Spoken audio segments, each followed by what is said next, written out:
बस बस यांना आवरता आवरता अलीकडे आमची पंचायत होती.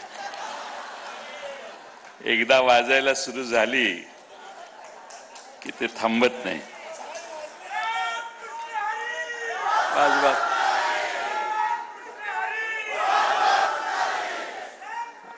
आपल्या सर्वांना आदरस्थानी असणारे आपल्या सर्वांचे आदरणीय नेते शरद पवार साहेब, शिवसेना प्रमुख उद्धवजी, या निमित्ताने उपस्थित असणारे माजी मुख्यमंत्री पृथ्वीराज चव्हाणजी,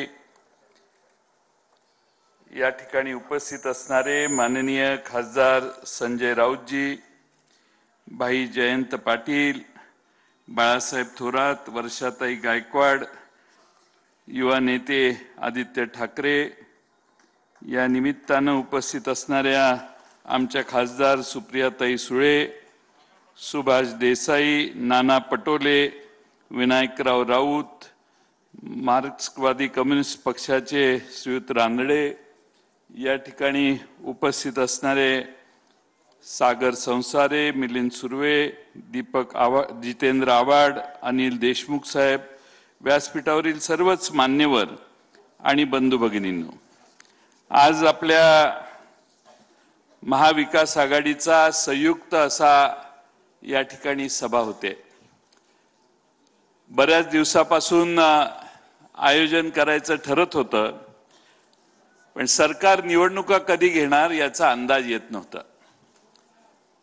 आणि आता आजच्या निवडणूक आयोगाच्या समोर निवडणूक आयोग जे पत्रकारांच्या समोर सांगणार आहे तीही माझी माहिती आहे की हरियाणा आणि दुसऱ्या कुठल्या तरी राज्याचीच निवडणूक जाहीर करतील. मी अनेक ठिकाणी सांगतो की महाराष्ट्र सरकार एक घाबरलेलं सरकार आहे. यांना निवडणुकीची भीती आहे. यांचं सरकार सत्तेवर आल्यानंतर महाराष्ट्रामध्ये स्थानिक स्वराज्य संस्थांच्या निवडणुका घ्यायला हे घाबरले.